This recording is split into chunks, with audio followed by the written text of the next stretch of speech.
Halo semuanya. Kami dari kelompok 3 akan menjelaskan materi mengenai penerapan mata kuliah logika dan himpunan pada bidang data sains. Namun sebelum itu, izinkan kami untuk memperkenalkan diri terlebih dahulu dari sebelah kiri. Saya Mas Ardia dari I 020. Saya Ida Bukti Binang Ramadhani ini 48. Saya Farisa Azarin Henry dengan NIM 31. Saya Salis Ingurapi dengan NIM 30. Saya Nitaya Obiaga dengan NIM 19. Nah, pada penjelasan kali ini kami menggunakan sebuah artikel sebagai referensi dengan judul Application of Theory Concept in Big Data Analysis, yaitu penjelasan mengenai teori konsep dan penerapannya dalam menganalisis big data dan data mining. Namun sebelum itu, kami akan menjelaskan terlebih dahulu apa itu definisi dari teori konsep. Jadi, teori konsep atau biasa disebut dengan HANES adalah himpunan yang dirancang untuk menangani data yang mengandung ketidakpastian, ketidaklengkapan, atau kerancuan. Agar lebih mudah dimengerti, bayangkan jika kita mempunyai sebuah kotak yang penuh dengan berbagai jenis mainan. Kita ingin mencari tahu nih, mana yang selalu ada di dalam kotak tersebut. Mainan mana yang kadang-kadang ada di kotak tersebut, dan mainan mana yang nggak ada sama sekali. Tapi, beberapa mainan kadang bisa saja hilang ataupun rusak. Jadi, kita nggak bisa lihat semua mainan dengan jelas. Nah, teori konsep ini adalah cara untuk membantu kita memikirkan mainan-mainan ini meskipun beberapa di antaranya ada yang hilang ataupun rusak. Jadi, kita bisa membagi mainan-mainan tersebut menjadi dua kelompok besar, yaitu yang pertama, mainan yang pasti ada, di mana ini adalah mainan yang selalu ada di dalam kotak yang bisa kita pastikan keberadaannya. Kedua, mainan yang mungkin ada. Ini adalah mainan yang kadang-kadang ada, kadang tidak, atau bisa juga hilang. Kita nggak yakin apakah dia ini ada atau tidak di dalam kotak tersebut. Tapi kita tahu bahwa mungkin mainan ini pernah ada dalam kotak tersebut. Jadi, konsep membantu kita membuat dua mainan tanpa harus mencari semua mainan sekaligus. Kita hanya fokus pada yang jelas dan yang agak ragu-ragu, tanpa harus tahu pasti tentang setiap mainannya itu. Ini sangat membantu kalau ada banyak mainan yang gak selalu serta lihat. Sebelum kita menjelaskan mengenai pengaplikasian teori konsep pada analisis data, kita jelasin dulu nih, apa sih data itu? Data adalah data yang berasal dari berbagai sumber, misalnya yang data marketing, data sensor, media sosial, atau data e-commerce. Dengan volume yang besar, jenis yang bervariasi, dan data dengan sangat cepat dan terus-menerus. Datanya bisa berupa teks, gambar, video, suara, atau namun, mengelola dan menganalisis big data ini tidak mudah karena ukurannya yang besar dan kompleksitasnya. Oleh karena itu, teknologi seperti cloud computing, machine learning, dan data mining sering digunakan untuk membantu. Jadi, konsep teori di Big Data bekerja dengan cara yang mirip seperti perumpamaan mainan dalam sebuah kotak yang tadi telah dijelaskan. Jadi, kita bisa memisahkan data yang sangat banyak itu menjadi dua bagian, yaitu data yang kita tahu pasti ada atau biasa dikenal dengan lower approximation, dan data yang kita tidak yakin 100% kebenarannya atau dikenal upper approximation. Cara ini sangat efektif dalam mengelola ketidakpastian sebuah data. Ini membantu kita memproses dan menganalisis data yang sangat banyak, meskipun terdapat data yang hilang atau datanya tidak sempurna, tanpa harus kehilangan informasi penting. Selain itu, konsep teori ini juga sangat berguna dalam menganalisis big data untuk melakukan reduksi data, terutama karena big data seringkali memiliki banyak variabel yang tidak relevan dan data yang tidak lengkap. Dalam big data, terlalu banyak variabel membuat proses analisis menjadi rumit. Konsep teori mampu mengidentifikasi variabel-variabel yang penting dan membuang variabel yang tidak relevan. Proses ini menggunakan konsep core, yaitu variabel inti yang tidak bisa diabaikan dan reda, yaitu kumpulan variabel yang cukup untuk menjelaskan sebuah data. Dengan cara ini, analisis data menjadi lebih sederhana tanpa kehilangan informasi penting.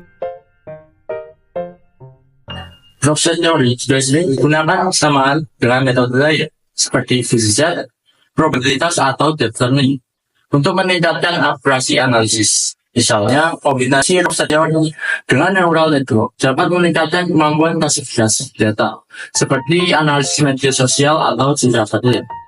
Selain itu, ada juga Decision Theoretic Process atau DTRS, yaitu pengembangan dari teori Rorschach yang menggunakan pendekatan teori keputusan.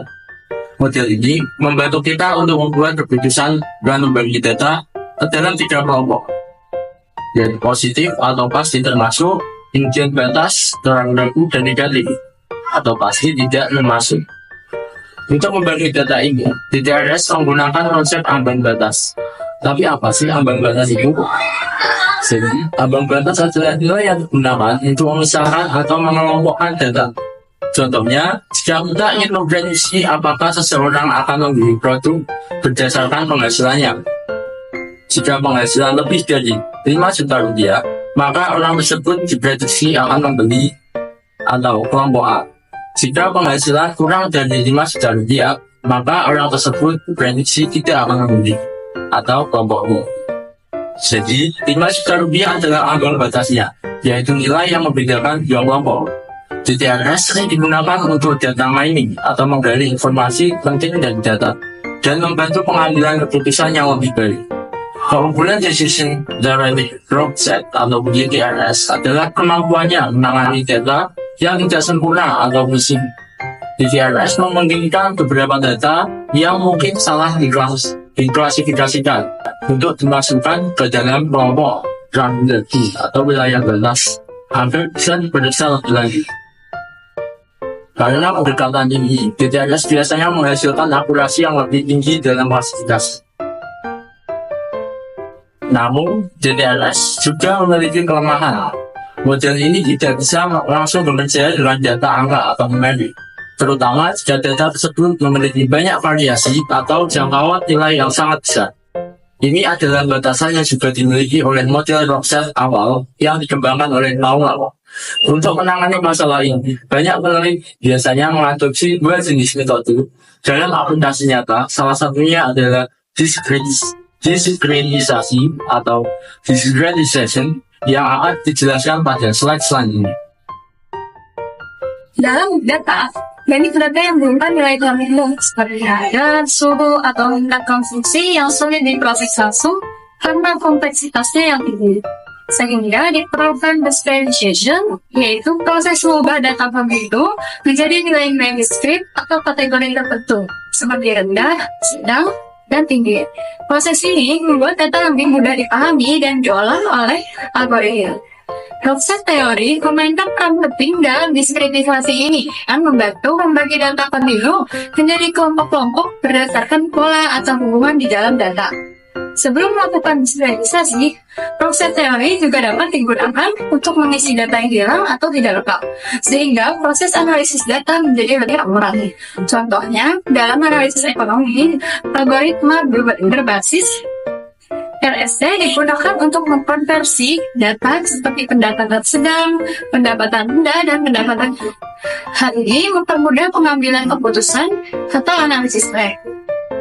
Karena data yang kompleks diubah menjadi bentuk yang lebih sederhana dan mudah dipahami. Dalam aplikasi lainnya, seperti pengelompokan data atau clustering, Rorschach teori membagi data besar menjadi kelompok-kelompok berdasarkan pola tertentu. Bahkan dalam bidang ekonomi, Rorschach teori dapat digabung dengan support vector machine atau S3 untuk memprediksi tren ekonomi dari data yang tidak lengkap. Ada data Internet of Things. Rorschach teori digunakan untuk mengelola data sensor yang seringkali hilang atau tidak konsisten. Dengan kata lain, RST membantu menyederhanakan data, menangani ketidakpastian, meningkatkan efisiensi analisis, menghasilkan aturan atau model keputusan, dan menggabungkan kekuatannya dengan metode lain untuk memperluas kemampuan analisis. Selain itu, teori ini juga sangat berguna untuk mengelola dan menyaring informasi yang kompleks dari sumber data yang besar. Sehingga, konsep teori ini menjadi alat yang sangat bermanfaat dalam mengelola tantangan big data. Agar lebih mendapatkan penggambaran yang jelas, kita akan menjelaskan penerapan Rorschach teori ini pada kasus di bidang kesehatan berdasarkan jurnal internasional dengan judul The Prediction of Disease Using Rorschach Theory with Recurrent Neural Network in Big Data Analytics. Jurnal ini berisi data pasien yang sangat banyak, seperti gunung mainan yang sangat tinggi. Data ini bisa berupa tekanan darah, kadar gula, detak jantung, berat badan, sampai riwayat penyakit keluarga. Nah, dari semua itu, gak semuanya penting untuk mencari tahu pasien sakit apa. Kalau semua data dipakai, akan membuat analisis menjadi lebih rumit karena tidak semua data terpakai dan dibutuhkan. Misalnya nih, kalau dokter ingin mengetahui pasien terkena sakit jantung, ia tidak membutuhkan informasi tentang warna kaos pasien atau makanan favoritnya kan? Jadi disinilah teori Rorschach atau RST membantu. Teori ini seperti dokter yang bilang, dan semua data ini yang penting cuma ini, dan ini saja. Jadi dokter akan mengambil data yang penting saja, dan data yang tidak penting itu akan ditinggalin agar penyakitnya lebih gampang diketahui. Setelah data pentingnya dipilih oleh RST, data ini diserahkan ke sebuah algoritma, atau kita sebut saja robot pintar yang namanya Recurrent Neural Network atau RNN. Robot ini bisa belajar dari data yang udah disaring tadi. Dia akan belajar pola, misalnya kalau tekanan darah tinggi, detak jantung tidak normal, dan kolesterolnya tinggi, maka ini termasuk gejala penyakit jantung. Sedangkan kalau gula darahnya sering tinggi, berarti ini adalah gejala penyakit diabetes. Robot ini belajar seperti itu secara terus-menerus sampai ia dapat dengan akurat menebak penyakit yang diderita oleh pasien. Sedangkan data yang tidak bisa dilihat sama RST, si robot ini akan kesulitan karena data yang tidak penting itu akan membuat dia bingung. Metode ini yang disebut RST-RNN coba sama peneliti di jurnal tersebut untuk menebak 5 jenis penyakit seperti sakit jantung, kanker, diabetes, dan lain-lain. Hasilnya, si robot ini bisa menebak penyakit dengan akurasi yang sangat tinggi. Bahkan lebih bagus dari metode lama yaitu support vector machine. Untuk sakit jantung, metode RNN ini menunjukkan akurasi hingga 98,57% dari waktu ke waktu. Jadi, cara ini membantu dokter untuk memilih data yang penting saja dan setiap data pasien tersebut. Lalu, memberi data itu ke sebuah algoritma yaitu RNN agar dia belajar untuk menebak penyakit pada pasien, dan hasil dokter ini akan lebih cepat dan akurat menurut pasien karena RNN ini bisa menebak penyakit dari pola data yang penting tadi. Nah, metode ini bikin kerja dokter dan jadi lebih efektif, pasien jadi tertolong lebih cepat, dan semuanya jadi lebih baik.